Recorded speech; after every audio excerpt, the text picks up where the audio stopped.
अस्सलामुअलैकुम। Programme night addition में हम आपको खुशामदीद कहते हैं।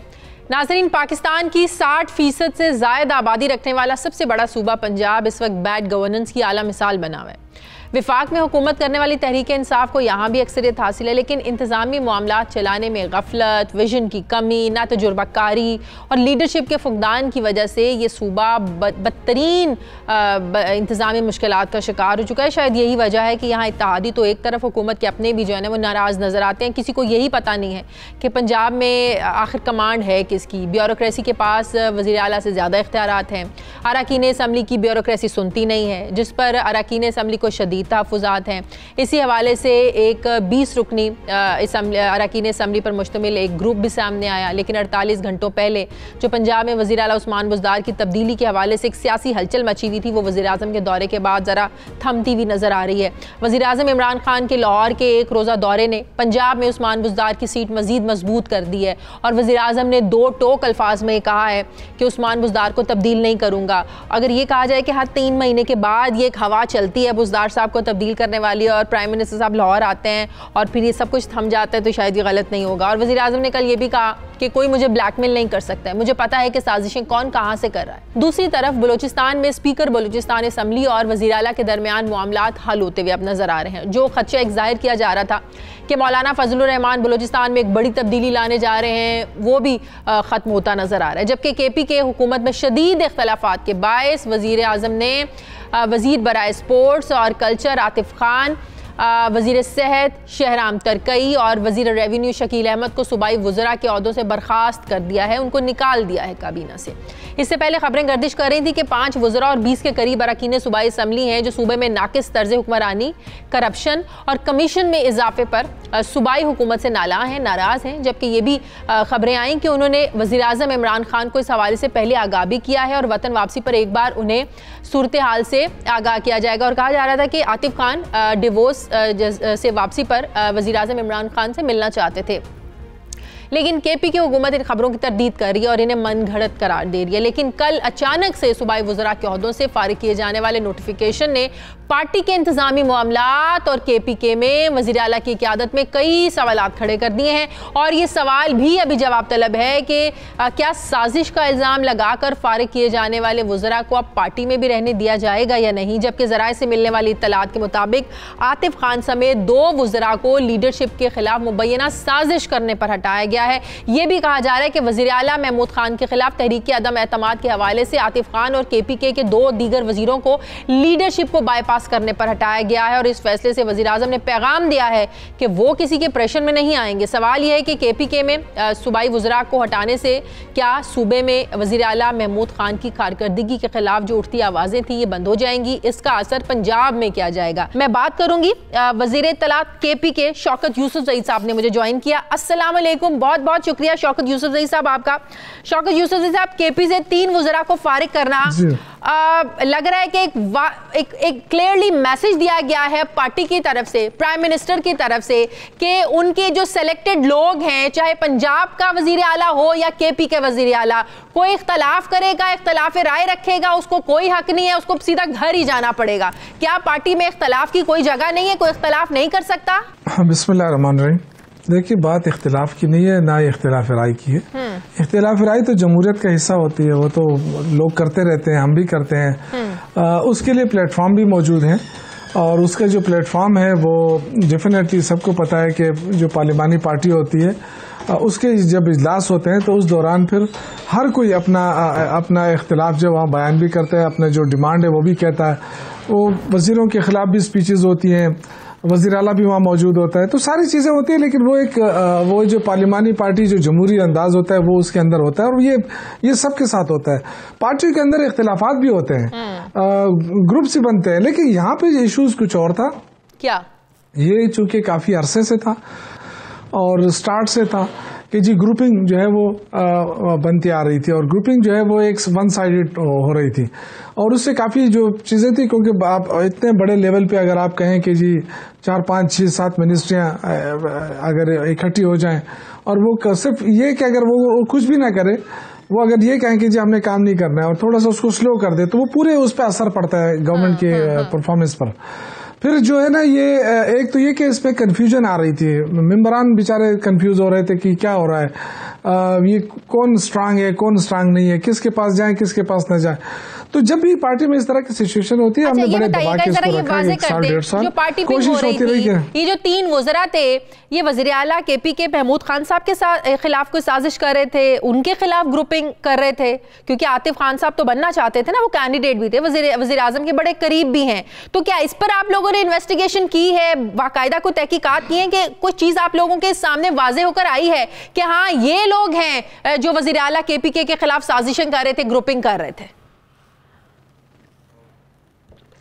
देखिए, मैं लफ्ज़ साजिश तो इस्तेमाल नहीं करूंगा, लेकिन मैं ये कह रहा हूँ कि ये कोई आज का वाक़या या 2 दिन का वाक़या नहीं है कि इस पे तहकीकात नहीं हुई है या इस पे बात नहीं हुई।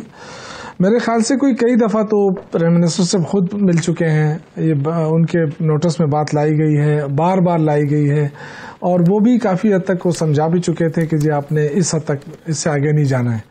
देखिए, यहाँ पे मसला ये है कि आपने वज़ीर आज़म का जो विजन है उसको क्या रहे थे ऐसा?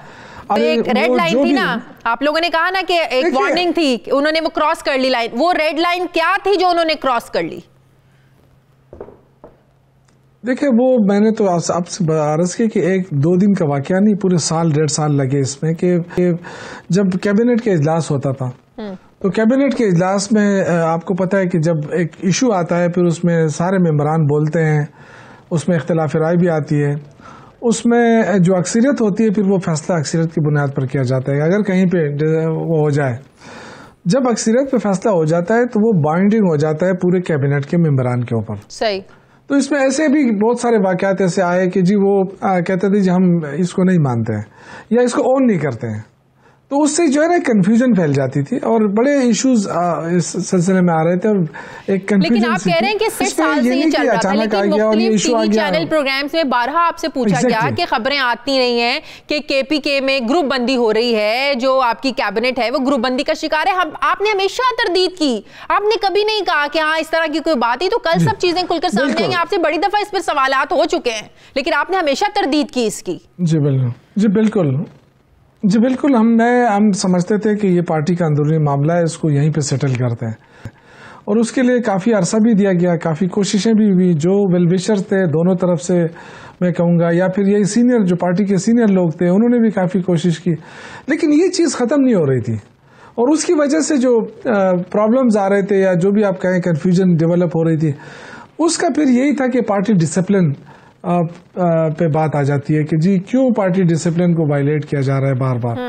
तो उसके ऊपर फिर जो डिसीजन लिया गया, मेरे ख्याल से फिर प्राइम मिनिस्टर जब इस तरह का शौकत यूसुफ साहब कदम उठाया जाता है तो फिर 2 सूरतें होती हैं, या तो सिचुएशन पॉजिटिव अच्छी हो जाती है, सुधर जाती है, या हालात और ख़राब हो जाते हैं।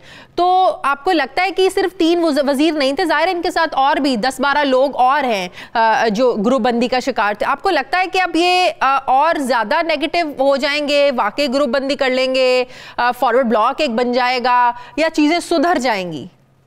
पॉजिटिव या नेगेटिव कोई एक इफेक्ट तो आएगा? नहीं, मेरे ख्याल से खबर नहीं, ये पंजाब नहीं है। खैबर पुख्तनख्वा के लोगों का मिजाज बड़ा क्लियर है, कोई ग्रुप बंदी अब नहीं बन सकती है। ये वाज़ेह मैसेज दे दिया गया। आज शाम को भी तमाम MPs को बुलाया गया है और उनको दावत दी गई है, और उस पर उनके लिए डिनर किया गया। उस डिनर में सबको ये मैसेज चला जाएगा कि वज़ीर आज़म इमरान खान क्या चाहते हैं, और उसी पे जो है ना सबको उस पर चलना होगा। इसी तरह जो मिनिस्टर साहिबान हैं उन पे ज़्यादा जिम्मेदारियाँ आयद होती हैं कि वो अपने दफातर में आए, लोगों के मसाइल हल करे, वो डिलीवर करे, क्योंकि इसके बाद कोई चांस नहीं होगा। अगर कोई डिलीवर कर गया तो वो रहेगा, जो डिलीवर नहीं करेगा वो घर जाएगा। ये सिंपल सा फार्मूला है, और ये मेरे ख्याल से ये फैसला, और जो ग्रुप बंदी करेगा वो जाएगा, ये भी वाज़ेह मैसेज है।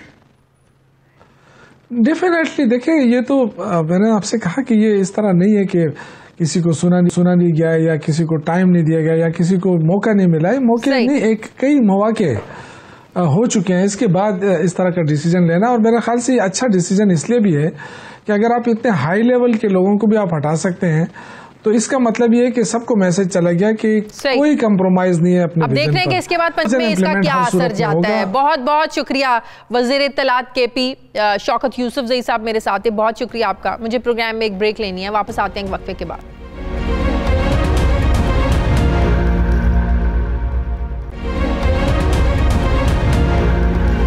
बात करूंगी सीनियर सहाफ़ी, सीनियर तज्ज़ियाकार इरशाद आरिफ से। अस्सलाम वालेकुम। बहुत शुक्रिया इरशाद आरिफ साहब आपका। इरशाद आरिफ साहब, बड़ा एक इंतहाई इकदाम उठाया है प्राइम मिनिस्टर ने कल। KPK का जो इकदाम कल उठाया है, पंजाब में इसका असर जाएगा? आवाज़ें बंद हो जाएंगी या और ज़्यादा लोग नाराज़गी का इजहार करेंगे?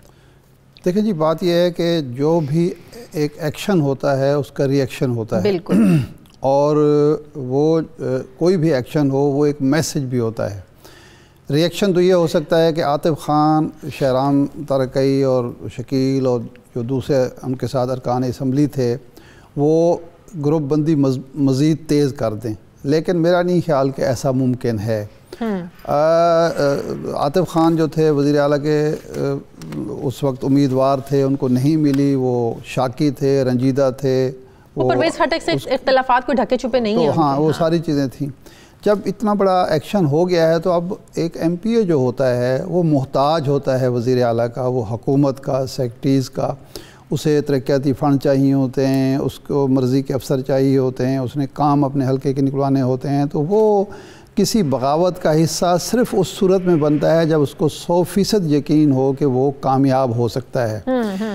पंजाब में सूरत हाल इससे भी बिल्कुल जो है अबतर है कि पंजाब में कभी भी कोई बगावत ना हुई है, अगर हुई है तो नाकाम हुई है। कामयाब सिर्फ उस सूरत में हुई है कि पीछे से कोई ना कोई उस बगावत को कंट्रोल करने वाला हो, मजबूत हाथ हो और उस बगावत की कामयाबी का 100% यकीन हो। 1986 में परवेज़ इलाही साहब ने मियाँ नवाज शरीफ के ख़िलाफ़ बगावत की थी। उसमें यूसुफ रज़ा गिलानी साहब यानी जुनेजो साहब के नॉमिनी के तौर पर वो भी उनके साथ थे। जनाब कई और बड़े बड़े मकसूद खान लिगारी थे, मखदूम अल्ताफ़ थे, कई पुराने अरकान असम्बली थे, लेकिन वो नाकाम हो गई सिर्फ़ एक बयान से, जब जनाब ज़ियाउल हक ने लाहौर में आके कहा कि नवाज शरीफ का किला मजबूत है। वो सारी की सारी बगावत जो है एक दिन में 24 घंटे में ख़त्म हो गई और सारे के सारे वापस उन्होंने या माजत कर ली या फिर पार्टी छोड़कर किसी दूसरी तरफ चले गए। बुज़दार साहब को ना हटाने की क्या वजह है? बुज़दार साहब के देखें 2-3 प्लस पॉइंट हैं।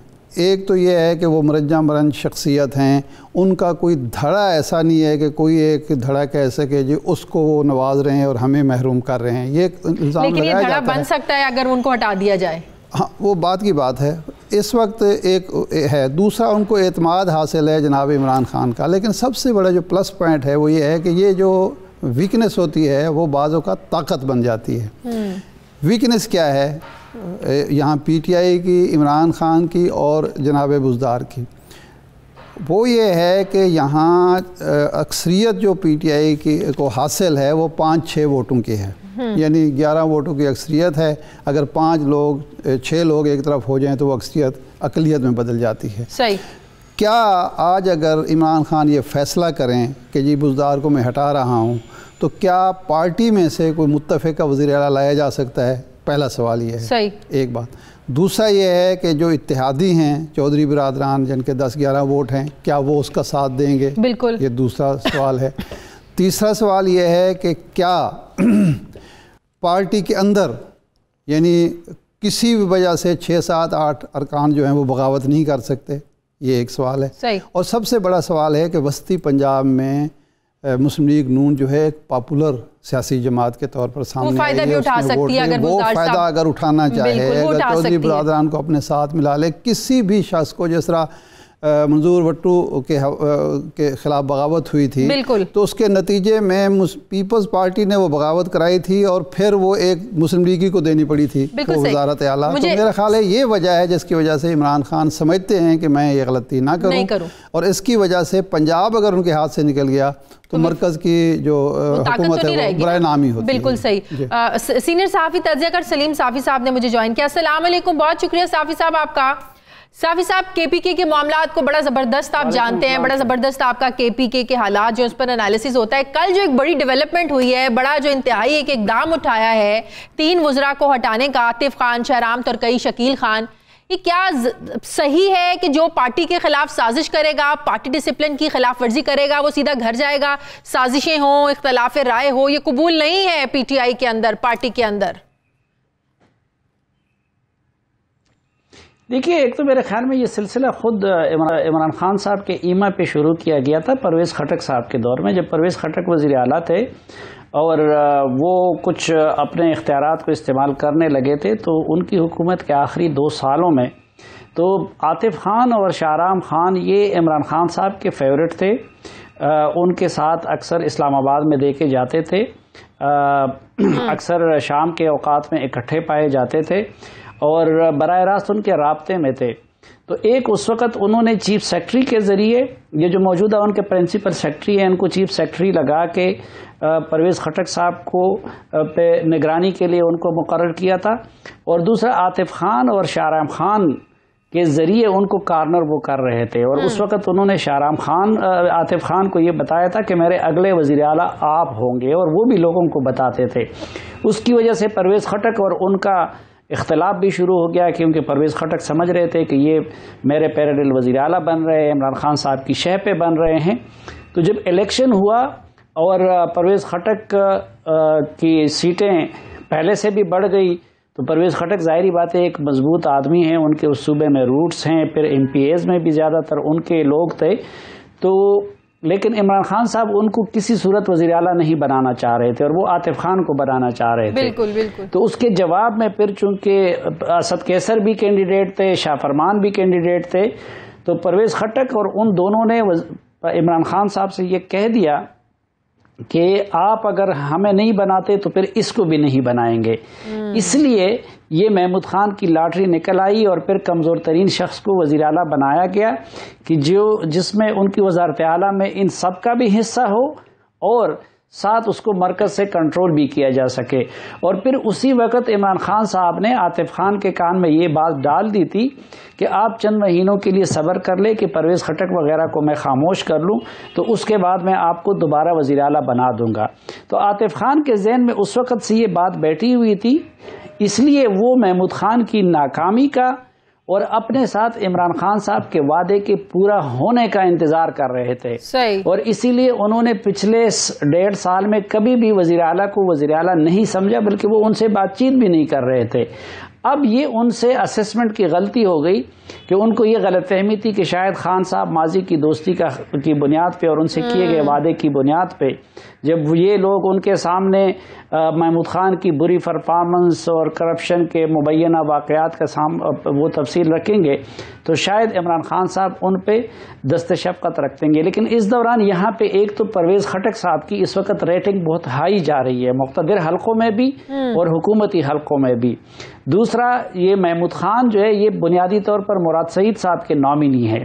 तो इधर इस मौका को गनीमत जान के परवेज़ खटक साहब और इन लोगों ने, चूँकि आतिफ खान पे उनका पुराना गुस्सा चल रहा था, तो उन्होंने इमरान खान साहब से उनके खिलाफ ये इकदाम करवा दिया। तो ये बेसिकली अब इस एक्ट का पार्टी पे असर क्या जाएगा? आपको लगता है कि मामला सुलझ जाएंगे या मामला और ख़राब होंगे? फिर देखिए, पार्टी तो ये इमरान खान की पार्टी है और जाहिर बात है कि उन लोगों की इतनी वो वाली हैसियत नहीं है सूबे में जो आफ्ताब शेरपाव की है, जो परवेज़ खटक की है और इस तरह के लोगों की है। तो जाहिर बात है अगर इमरान खान ने उनको डिसऑन किया तो उसके बाद वो कोई भी प्रॉब्लम न क्रिएट कर सकते हैं और न कोई सूबे की सियासत में कोई बड़ा भूचाल सामने ला सकते, बल्कि अब तो ये भी देखने कि आगे वो MPA रह सकेंगे या नहीं रह सकेंगे। फिर इससे पहले उनका ग्रुप मजबूत था और कई लोग उनके साथ थे, लेकिन वो इस बुनियाद पे थे कि वो समझते थे कि ये दोनों इमरान खान साहब के चहीते हैं। अब जब इमरान खान साहब ने परवेज़ खटक साहब या इनके कहने पे उनको डिसऑन कर दिया, तो वो लोग भी अगले दिन उनसे, जाहिर बात है कि इमरान खान और पार्टी के मुकाबले में उनको कोई भी ऑप्ट नहीं करेगा। अच्छा सलीम साफ़ी साहब, ये मुनज़्ज़म माफिया, अब हर जो हुकूमत काम करती है वो गलत हो जाता है या कोई ग्रुपिंग सामने आती है या हुकूमत पर कभी कोई तनकीद हो, उसमें माफिया और ये मीडिया बीच में कहाँ से आ जाता है? मीडिया तो नहीं कहता MPAs को कि आप ग्रुपबंदी करें, आप साजिश करें, आप बुज़दार के खिलाफ साजिश करें या आप महमूद खान के खिलाफ साजिश करें। ये हर बात में ये माफिया, वो भी मुनज़्ज़म माफिया, और ये मीडिया कहाँ से आ जाता है बीच में? देखिए, इंसान जिस माहौल में जीता है तो तो उस पर उस माहौल का असर होता है, या इंसान खुद जिस तरह होता है तो उसको बाकी सब उसी तरह नज़र आते हैं। अब देखें कि इमरान खान साहब कोई नेचुरल तरीके से तो लीडर नहीं बनाए गए हैं, उनके लिए पूरे मीडिया को सिस्टमेटिकली इस्तेमाल किया गया पिछले सालों में। आपने देखा होगा कि धरनों के दौरान कहाँ पे सिस्टम बनाया गया था, यहाँ से फुटेज जाता था, वहाँ से तमाम चैनलों को तकसीम होता था। तो मीडिया को पिछले सालों में एक मुनज़्ज़म तरीके से उनके हक में बतौर माफिया इस्तेमाल किया गया है। तो वो ये समझता है कि शायद अब किसी और के लिए वो इस्तेमाल होगा, हालांकि उनको ये इत्मीनान रखना चाहिए कि अभी तक उनका वो मुकाम किसी और ने हासिल नहीं किया है। बिल्कुल, बहुत बहुत शुक्रिया, बहुत शुक्रिया सलीम साहब। मेरा आपसे भी, क्या वाकई मीडिया प्रोपेगेंडा फैलाता है? हम मीडिया को माफिया का नाम दिया है प्राइम मिनिस्टर साहब ने। देखिए, बात यह है कि ये तो दुरुस्त है कि इमरान खान साहब इक़्तिदार में आए हैं मीडिया के कंधों पर, जिन कंधों पर सवार होकर वो आए हैं उसमें मीडिया भी था। लेकिन ये एक हकीकत है, फितरी सी बात है कि जिस ताकत को इंसान इस्तेमाल करता है उस ताकत से खौफज़दा भी होता है। ये एक फितरी सी बात है। लेकिन मीडिया के बाज़ हिस्सों ने वाक़तन ये किरदार अदा किया भी है। ये कहना, एजेंडा सेट करना, ट्रेंड सेट करना, रोज़ाना हुकूमत गिरा के बैठना, हर वक्त मनफी बात करना, ये भी तो एक हकीकत है जो हमें तस्लीम करनी चाहिए। हमारा काम, लेकिन मीडिया तो आटे का बयान नहीं करता, मीडिया तो ग्रुपिंग नहीं कराता ना, बिल्कुल नहीं कराता। लेकिन अगर हम मीडिया का एक हिस्सा गलत बयानी का मुर्तकब हो, जो बहरान ना हो वो बहरान भी वो पैदा कर रहा हो। देखें, पंजाब में जनाब बुज़दार की हुकूमत को पहली दफ़ा नहीं गिर रही थी। हम 16 माह में कम से कम 3 दफ़ा हमारा मीडिया ये तासुर दे चुका है कि बस आज गए कि कल गए, परसों गए, तरसों गए, अभी तक वो मौजूद हैं। इसी तरह जब धरना हो रहा था मौलाना फजल रहमान का, तो क्या मीडिया ने तारीखें नहीं दी थी कि फ़लाँ तारीख तक या फ़लाँ महीने तक इमरान खान की हुकूमत ख़त्म हो जाएगी, दिसंबर से जनवरी नहीं आएगा? तो ये मीडिया का काम नहीं है, ना ऐसी कोई इत्तला थी, ना ऐसा कोई मंसूबा था। जनाब मौलाना फजल रहमान फ्रस्ट्रेशन का शिकार थे, लेकिन हम ये तासुर दे रहे थे, हम साबित कर रहे थे कि उनको मुक़्तदर क़ुव्वतों की पुष्टपनाही हासिल है और वो कामयाब धरना देने आ रहे हैं। इसलिए ये जुज़वी तौर पर बात दुरुस्त भी है, लेकिन 100% इसको जिम्मेदार कारगर। बहुत बहुत शुक्रिया इरशाद आरिफ साहब आपका। नाज़रीन, मुझे प्रोग्राम में एक ब्रेक लेनी है, वापस आते हैं वक्फे के बाद।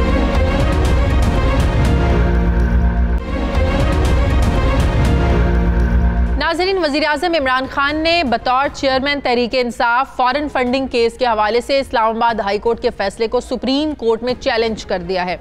20 सफ़ात पर मुश्तमिल इस दरख्वास्त में साबिक चीफ जस्टिस साकिब निसार की सरबराही में कायम बेंच के फैसले का हवाला देते हुए ये मौक़िफ़ इख्तियार किया गया है कि हनीफ अब्बासी बनाम इमरान खान केस में सुप्रीम कोर्ट फॉरेन फंडिंग के क़वायद व ज़वाबित तय कर चुकी है, लेकिन इस्लामाबाद हाई कोर्ट ने अपने फैसले में सुप्रीम कोर्ट के फैसले को नज़रअंदाज किया है। दरख्वास्त में यह भी मौक़िफ़ इख्तियार किया गया है कि इलेक्शन कमीशन कोई कोर्ट नहीं है, foreign funding case scrutiny committee के पास ज़ेर इल्तवा है। अकबर एस बाबर को शो कॉज नोटिस जारी किए गए, पार्टी से निकाल दिया गया, वो मुतासरा फरीक नहीं है, उनकी दरखास्त बदनीयती पर मबनी है। इमरान खान ने यह भी मौक़िफ़ इख्तियार किया कि इस्लामाबाद हाई कोर्ट ने इलेक्शन कमीशन के इख्तियारात से तजावुज़ को नज़रअंदाज किया है, लिहाजा इलेक्शन कमीशन के 12 दिसंबर के हुक्म को कलअदम करार दिया जाए। अब सवाल ये पैदा होता है कि फॉरेन फंडिंग केस अब सुप्रीम कोर्ट में चला गया है, आया supreme court Islamabad high court के फैसले को कलअदम करार देगी या इस फैसले को बरकरार रखा जाएगा? लेकिन दूसरी सूरत में तलवार तो फिर भी बददस्तूर तहरीक इंसाफ के सर पर लटक रही है। इस पर मैं बात करूंगी। मुझे ज्वाइन किया साबिक secretary election commission Kanwar Dilshad साहब ने। अस्सलाम वालेकुम, बहुत बहुत शुक्रिया कंवर दिलशाद साहब आपका। कंवर साहब, अब इमरान खान ने बतौर पार्टी चेयरमैन इलेक्शन कमीशन के दायरे इख्तियार को सुप्रीम कोर्ट में चैलेंज कर दिया। अब तो मामला चला गया सुप्रीम कोर्ट में। दुरुस्त है इनका फैसला सुप्रीम कोर्ट में जाने का कि जो इलेक्शन कमीशन का फैसला उसको कलअदम करार दिया जाए? मेरी नाक़िस राय में जो हम जितना तजर्बा है इलेक्शन कमीशन पाकिस्तान का, या हम पॉलिटिकल मामलात को देख रहे हैं और तमाम इलेक्टोरल सिस्टम को भी देख रहे हैं, उसमें हमें ये नज़र नहीं आया कि ये इमरान खान ने बतौर चेयरमैन तहरीक इंसाफ के उन्होंने सुप्रीम कोर्ट ऑफ पाकिस्तान से रजू किया है, तो उनके मौक़िफ़ के बारे में तो सुप्रीम कोर्ट ही फैसला करने की मिजाज़ है। लेकिन हमारे पॉइंट ऑफ व्यू ये है कि इलेक्शन कमीशन ऑफ पाकिस्तान के पास तमाम पॉलिटिकल पार्टीज़ के फंडिंग को चेक करना, जांच पड़ताल करना, वो उनके दायरा इख्तियार में है। अच्छा। अगर इलेक्शन कमीशन पाकिस्तान किसी भी पार्टी के बारे में अगर कोई जो है कि बाकायदा फॉरेन फंडिंग हो या इंटरनल फंडिंग हो, उसको अगर चेक करने का, जांच पड़ताल करने का मजाज नहीं है, तो फिर इलेक्शन कमीशन पाकिस्तान के तमाम इख्तियारात ख़त्म हो गए। तब इस लिहाज से कि अब हमारे आइन में तो नहीं लिखा हुआ, लेकिन जो पॉलिटिकल पार्टी एक्ट 2017 है उसमें ये लिखा हुआ है कि इलेक्शन कमीशन ऑफ पाकिस्तान जो है वो तमाम सियासी जमातों के जो गोशवारे सालाना 30 जून को दाखिल किए जाते हैं उनकी जांच पड़ताल करने का मजाज है। अब जांच पड़ताल करने के मुख्तलिफ तरीके दिए हैं। आर्टिकल 220 के तहत इलेक्शन कमीशन पाकिस्तान किसी भी इदारे से अपनी मदद मामलत हासिल करने का मजाज है। वो FIA, NAB, State Bank of Pakistan, accountant general Pakistan, जहाँ से भी चाहें वो इंक्वायरी करवा सकता है। अब ये जो अभी जो जनाब इमरान खान साहब ने जो सुप्रीम कोर्ट ऑफ पाकिस्तान में हनीफ अब्बासी के हवाले से जो रेफरेंस दिया है, उसमें ज़ाहिर उसका फैसला सुप्रीम कोर्ट ऑफ पाकिस्तान करेगी, लेकिन इलेक्शन कमीशन ऑफ पाकिस्तान के इख्तियारात को इस तरह से चैलेंज करना वो एक दानिशमंदी की बात मेरी नज़र में तो नहीं आ रही। लेकिन एक और बात है ना, 2000 फॉरेन फंडिंग का केस है ना, 2014 में अकबर एस बाबर ने दायर किया ना, तो इलेक्शन कमीशन ने 2014 से अब 2020 6 सालों में लगता है कि इसको संजीदगी से लिया ही नहीं गया इस केस को। ये इलेक्शन कमीशन की नाअहली कह लें, सुस्ती कह लें। इलेक्शन कमीशन ऑफ पाकिस्तान की नाअहलियत को किसी ज़िम्ने में थोड़ी बहुत तो आती है, कोताही भी आती है, उन्होंने नज़रअंदाज भी किया, मामलात को सही तरीके से नहीं नज़र आया, लेकिन सुप्रीम कोर्ट ऑफ पाकिस्तान की हदायत की रोशनी में उन्होंने एक ख़ुद मुख्तार एक उन्होंने कमेटी मुकर्रर कर दी जो उन्होंने कहा कि आप इसके तमाम को जांच पड़ताल करें। वो भी सुप्रीम कोर्ट ऑफ पाकिस्तान की हदायत उसी फैसले की रोशनी में उन्होंने एक कमेटी मुकर्रर की, और वो कमेटी जो है अब 20 महीने से उस पर वो काम कर रही है। अब आप शाजिया ये देखें कि अब अगर इमरान खान साहब ये कहते हैं कि ये इलेक्शन कमीशन पाकिस्तान को इख्तियारात नहीं है जांच पड़ताल करने की, तो तहरीक इंसाफ के फ़ारूक हबीब साहब जो कौमी असम्बली के मेंबर हैं, उन्होंने इलेक्शन कमीशन में पाकिस्तान मुस्लिम लीग, नवाज ग्रुप और पीपल्स पार्टी पार्लियामेंटेरियन के फंडिंग को चैलेंज किया गया है। बिल्कुल।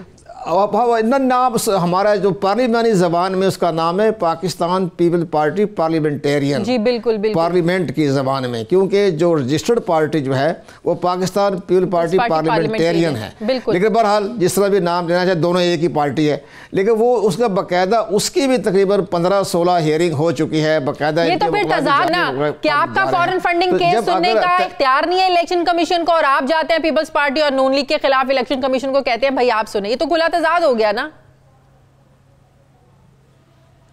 यह मुतज़ाद की बातें हो गई ना। इस तरह हो गया कि उसके point of supreme court of Pakistan एक बड़ी अहम बात शायद ये हो गई कि जहाँ तक हमें नज़र आ रहा है, जहाँ तक हमारा तजर्बा हमें जो नज़र आ रहा है कि अब अकबर एस बाबर भी कई चैनलों पर, आपके चैनल पर भी बेपना चैनलों पर कह चुके हैं कि अगर मुझे सुप्रीम कोर्ट जाना पड़ा तो मैं ऐसे डॉक्यूमेंट पेश कर दूंगा कि इनके पांव तले जमीन निकल जाएगी।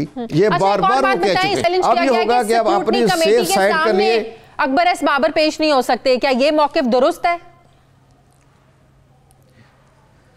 नहीं, वो तो मामला नहीं है, वो पेश तो होगा जैसे उसका अपना पॉइंट ऑफ व्यू। हमें कभी अकबर बाबर साहब से हमारी सिर्फ टीवी चैनल में मुलाकात हुई है, अदरवाइज हमने उनसे मुलाकात नहीं हुई। एक बड़ी अहम बात हो जाएगा ना, अब इलेक्शन कमीशन ऑफ पाकिस्तान अपने डिफेंड में सुप्रीम कोर्ट में कहेगा जी हमारे इख्तियारात हैं, और उसको डिफेंड करेगा पाकिस्तान के अटॉर्नी जनरल।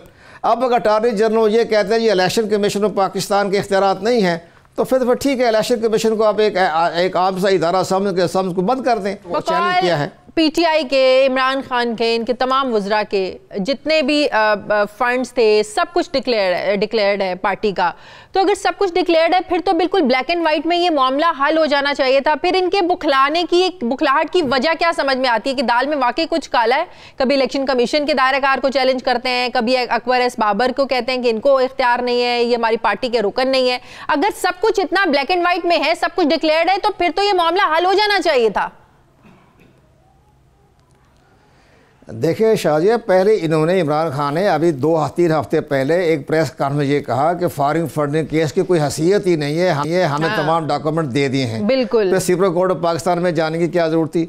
इसी तरह एक और बड़ी अहम बात है, 10 दिसंबर 2019 को हमारे साबिक चीफ इलेक्शन कमिश्नर जस्टिस रज़ा ने एक बहुत बड़ा अहम फैसला लिखा। तो उन्होंने ये कहा है कि जी तहरीक इंसाफ इलेक्शन कमीशन को 3.5 साल से वो जो है वो तावन नहीं कर रही और हमें मुख्तलिफ तरीके से मौखर कर रही है, अब ताखिरी हरबे इख्तियार कर रही है, इनकी नीयत बदनीति है। तो बड़ा अहम फैसला है। अब वही फैसला सुप्रीम कोर्ट ऑफ पाकिस्तान में गौर खोज होगा कि वो भी जस्ट रज़ा भी सुप्रीम कोर्ट ऑफ पाकिस्तान के ही रिटायर्ड जज थे ना।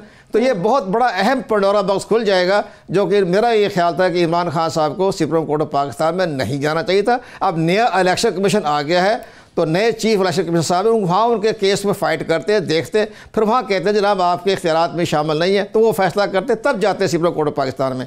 अभी सुप्रीम कोर्ट ऑफ पाकिस्तान में इस्लामाबाद हाई कोर्ट के फैसले के खिलाफ नहीं जाना चाहिए था। तो ये मेरी नज़र में ये एक अच्छा, बहुत शुक्रिया secretary election commission Kanwar Dilshad साहब मेरे साथ हैं। मुझे प्रोग्राम में एक ब्रेक लेनी है, वापस आते हैं वक्त के बाद।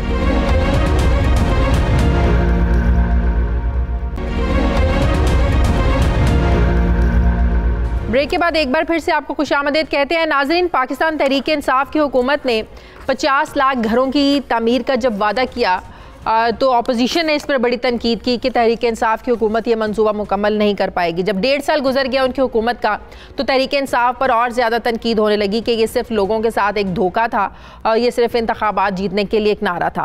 अब ख़बर ये है कि पाकिस्तान तहरीक इंसाफ की हुकूमत ने 50 लाख घरों की तामीर का जो वादा था, ये मंसूबा शुरू करने की अब तैयारी कर ली है, जिसकी मालियत $15 अरब से ज़ायद होगी। अरबों डॉलर्स का ये पहला मंसूबा होगा जिस मंसूबा बंदी और अमल दरामद मुकम्मल तौर पर पाकिस्तान तहरीक इंसाफ की जिम्मेदारी है कि इन्होंने इस मंसूबे को पाया तकमील तक पहुंचाना है। वफाकी हुकूमत ने बग़ैर बोली 50 लाख घरों की तामीर और फाइनेंसिंग मंसूबा जो है ये चीनी company China Gezhouba group international engineering को देने की कोशिश की है और कहा जा रहा है कि जिसे 2 वफाकी वुज़रा ने नाकाम बना दिया है। चीनी कंपनी को यह मंसूबा देने के लिए समरी इंतहाई खामोशी के साथ सर्कुलेशन के ज़रिए मंजूर करवाने की कोशिश की गई।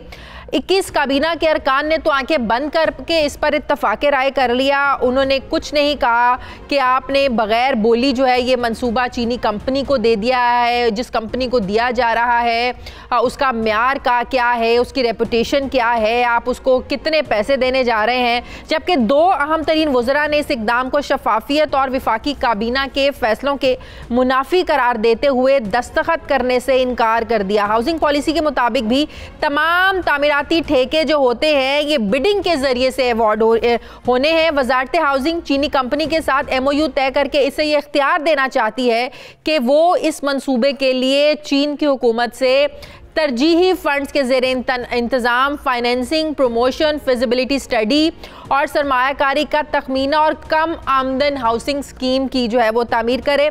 ज़मीन की फराहमी समेत दीगर तमाम जो मुतल्लिका इक़दाम है ये हुकूमत पाकिस्तान की जिम्मेदारी होगी। चीनी कंपनी को इस मुआहदे पर कितना रिटर्न मिलेगा ये मामला वफाकी काबीना के अरकान से फ़िलहाल पोशीदा रखा गया है। पाकिस्तान तहरीक इंसाफ की हुकूमत ने जो ये वादा किया था पूरा तो हुकूमत करने जा रही है, लेकिन अब इस पर बहुत ज़्यादा सवालात भी उठने वाले हैं। अब वज़ीर आज़म ने वफाकी वज़रा के एतराज़ात के बाद इस मामले को कल वफाकी काबीना के सामने बहस के लिए पेश करने की भी जो है वो इजाज़त दे दी है।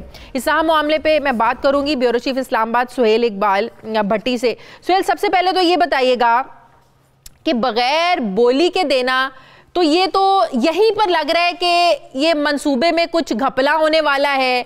इसी पर शफाफियत पर सवाल उठेंगे कि हुकूमत ने आखिर इतना बड़ा इकदाम अरबों डॉलर्स का ये मंसूबा है बगैर बिडिंग के हुकूमत ने देने की हामी कैसे भर ली? जी शाजी, देखिए पाकिस्तान तहरीक इंसाफ की हुकूमत पर और बिलखसूस वज़ीर-ए-आज़म इमरान खान पर इस वक्त काफ़ी दबाव है कि उन्होंने जो अवाम से वादे किए थे और जो अवाम की तवक्कुआत पैदा की थी उस पर पूरा नहीं उतर पा रहे। अब वो बहुत फोकस्ड कर रहे हैं कि बड़े मंसूबे शुरू किए जाएँ जिससे ना सिर्फ आवाम के साथ किए गए वादे पूरे हों बल्कि मुल्क की जो मुख्तलिफ इंडस्ट्रीज़ हैं उन्हें भी बहाल होने का मौका मिल सके। इसी सिलसिले के अंदर एक अहम तरीन मनसूबा जो पाकिस्तान तहरीक इंसाफ का एक लैंडमार्क प्रोजेक्ट कंसीडर हो सकता है उनके मौजूदा दौर हुकूमत में, यानी कि कम आमदन वाले अफराद को 50 लाख घरों की फराहमी इंतहाई सस्ते दाम पर। यह वो मनसूबा था जिसके अवाम को ख्वाब दिखाए गए थे। अब 1.5 साल बाद इसको अमली जामा पहनाने का जब वक्त पहुँचा है तो पता चला कि इस मनसूबे का जो पूरा ओवरऑल प्रोजेक्ट है चीन की एक सबसे बड़ी एक कंपनी कंसिडर की जाती है। दुनिया के मुख्तलिफ ममालिक में उसकी 90 से ज़ायद ब्रांचेस भी हैं। उस कंपनी जिसका नाम China Gezhouba group international engineering company है, उसको ये बगैर किसी बोली के ये प्रोजेक्ट देने की तैयारी की जा चुकी है। उसूली तौर पर फैसला कर लिया गया है और आप सुनकर हैरान होंगी कि इस मंसूबे की मालियत जो कि 15 अरब डॉलर से कहीं ज्यादा होगी। इतना बड़ा मंसूबा बगैर बोली देने की तैयारी की गई और सिर्फ यही नहीं बल्कि वफाकी काबीना के इजलास में मेंबरान के सामने इस मामले को लाया ही नहीं गया।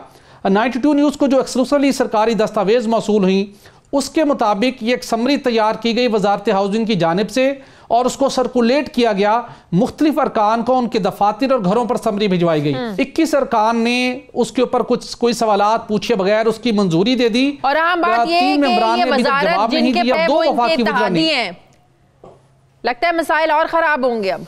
जी यकीनी तौर पर इनके इत्तेहादी हैं, लेकिन इत्तेहादियों ने भी वफाकी हुकूमत की जो गाइडलाइन होगी उसको फॉलो करना है। आपने कितना बड़ा प्रोजेक्ट एग्जीक्यूट कैसे करना है, जैसे कि मैंने बताया कि इसके अंदर सबसे रेलिवेंट जो मिनिस्टर हैं देखा जाए तो वो वफाकी वजीर मनसूबाबंदी और तरक्की हैं, असद उमर साहब हैं। और असद उमर साहब ने एक मरतबा फिर जैसे कि एक मरतबा वो IMF के सामने डट गए थे कि IMF प्रोग्राम की कुछ शराइत मुल्क की मफाद के मुनाफी थी, आवाम को सूट नहीं करती थी, तो वो डट गए थे, उन्हें अपनी वजारत से हाथ धोना पड़े थे। इस मरतबा भी असद उमर साहब सूबे के सामने एक शीशा पलाई हुई दीवार बनते हुए दिखाई दे रहे हैं। और दूसरे वजीर कौन है? तौर के ऊपर इसके ऊपर अपना मौक़िफ़ अपनाया है, किया ना दस्तखत करने से। दूसरे वजीर है वफाकी वजीर। जी एक वजीर तो असद उमर साहब है, दूसरे वफाकी वजीर हैं फवाद चौधरी साहब। वो भी बहुत ब्लंट हैं, ओपनली बात करते हैं। उन्होंने भी इसके ऊपर बहुत कैटेगोरिकली स्टैंड लिया है। असद उमर साहब वाज़े तौर पर कहते हैं कि इतना बड़ा प्रोजेक्ट है, हमने इसकी बाज़ाब्ता तौर के ऊपर बगैर इसकी बिडिंग इसको अवॉर्ड करना शफाफियत के ऊपर बहुत से सवालात खड़े करते हैं और आने वाले दिनों में हमसे बहुत से सवालात पूछे जाएंगे। एक और दस्तावेज पढ़ने का मौका मिला कि प्राइम मिनिस्टर और उनकी टीम ने यह फैसला किया था कि कुछ ऐसे मनसूबे जो कि तमीराती शोबे से मुतल्लिक हम करने जा रहे हैं उनको आप सर्कुलेशन के जरिए से ही मंजूर करवाते रहें। एक आप सुनकर हैरान होंगी कि स्टोरी का एक अहम हिस्सा यह भी है कि जितने इस किस्म के और भी बड़े मंसूबों के कॉन्ट्रैक्ट्स होंगे उनकी समरी एक प्लान के तहत वफाकी काबीना के सामने पेश करने का फैसला ना पेश करने का फैसला पहले ही किया जा चुका है। तो उसी की बुनियाद के ऊपर इसको सर्कुलेट किया गया। अब ये मामला भी कल वहां पर तय होगा कि जितने बड़े मंसूबे हमने हाउसिंग के शोबे में करने हैं उनका फैसला वफाकी काबीना के इजलास के अंदर क्यों ना किया जाए, जहां पर बहस मुबाहिसा हो सकेगा, सवालात पूछे जाएंगे, उन सवालात और उठने वाले एतराजात के जवाबात दिए जाएंगे। तो लाजमी है कि इस मामले को वफाकी काबीना के इजलास में टेबल होना चाहिए। तो अब कल यह मामला वहां पर न सिर्फ टेबल होगा, वफाकी वजीर हाउसिंग इन सवालात के न सिर्फ जवाब देंगे बल्कि दीगर वज़रा जिन्होंने बिल्कुल आंखें बंद करके इसके ऊपर साइन कर दिए उनके भी मालूमात में इजाफा हो सकेगा कि इस जो हम MOU साइन करने जा रहे हैं उसके अंदर चीनी कंपनी को क्या बेनिफिट होगा, कितना वो रिटर्न लेगी, जो वो इन्वेस्टमेंट लेके आएगी उसका मुकम्मल है कि 50 लाख घर किन शहरों में किस मुनासबत से कहां ये घर बनेंगे। ज़ाहिर है इस पर भी तो होमवर्क किया होगा ना, कहां ये 50 लाख घर बनेंगे। जी बिल्कुल। इस हवाले से अगर देखा जाए तो वजारत हाउसिंग इसका इब्तदाई होमवर्क तो मुकम्मल कर चुकी है। बड़े शहर उन्होंने टारगेट किए हुए हैं, उसमें भी हम आइंदा चंद दिनों के दौरान एक स्टोरी करेंगे कि उसके अंदर जो ओवरऑल हुकूमत का जो टारगेट है वो पंजाब है। पंजाब के अंदर सबसे ज़्यादा यूनिट्स बनाने की तैयारी है और उसके साथ वजारत हाउसिंग काफ़ी इब्तदाई काम मुकम्मल कर चुकी है। लेकिन जो फिजिबिलिटी स्टडी है इस मंसूबे के ओवरऑल जिसको तो इसका मतलब 50 लाख घर सबसे ज़्यादा पंजाब में बनेंगे। इसको ही जी बिल्कुल सबसे ज़्यादा पंजाब में घर बनेंगे और उसके साथ साथ शायद दूसरा नंबर खैबर पख्तूनख्वा का हो। तो उस लिहाज से अगर हम बात करें तो शायद जो भी अभी तक का प्लान तैयार है उसकी हतमी दस्तावेज हासिल करने के बाद नाजरीन के साथ हम उसकी तफसीलात शेयर करेंगे। लगता यह है कि इसको पॉलिटिकल बेसिस के ऊपर गवर्नमेंट इस प्रोजेक्ट को रन करना चाह रही है, जिसमें सिंध का शायद तीसरा नंबर हो और चौथे नंबर पर बलोचिस्तान होगा। वो एक सेपरेट है, लेकिन इस वक्त सबसे बड़ी जो डिबेट है वो 15 अरब डॉलर का वो कॉन्ट्रैक्ट आप एक ऐसी कंपनी को इस तरीके से देने के लिए जा रहे हैं जो कि जिसके लिए आपने बिडिंग नहीं की, आपने दीगर कंपनियों की बोलियों को इवैल्यूएशन नहीं की, और एक कंपनी को आप अथोराइज कर रहे हैं कि वो जाए दुनिया भर के अंदर पाकिस्तान के बिहाफ के ऊपर वो न सिर्फ फिनेंसिंग का इंतजाम करे बल्कि यहाँ पर तमीरात के अंदर भी वो लीडिंग रोल उसका ही होगा। हुकूमत पाकिस्तान की सिर्फ जिम्मेदारी होगी कि ज़मीन फराहम की जाए, NOC दिया जाए, डिज़ाइन की मंजूरी के लिए जो सरकारी मंजूरियां दरकार होती हैं, सरकारी मंजूरी वो दिलवाई जाए, और किसी जगह पे अगर लैंड एक्वायर करनी है तो वहां पर वफाकी हुकूमत उसकी मदद करेगी। ठीक है, बहुत बहुत शुक्रिया। सुहेल इकबाल भट्टी मेरे साथ थे। नाज़रीन, ये था हमारा आज का प्रोग्राम के लिए फीडबैक जरूर दीजिएगा। मुझे इजाजत दीजिए, अपना ख्याल रखिएगा। अल्लाह हाफिज।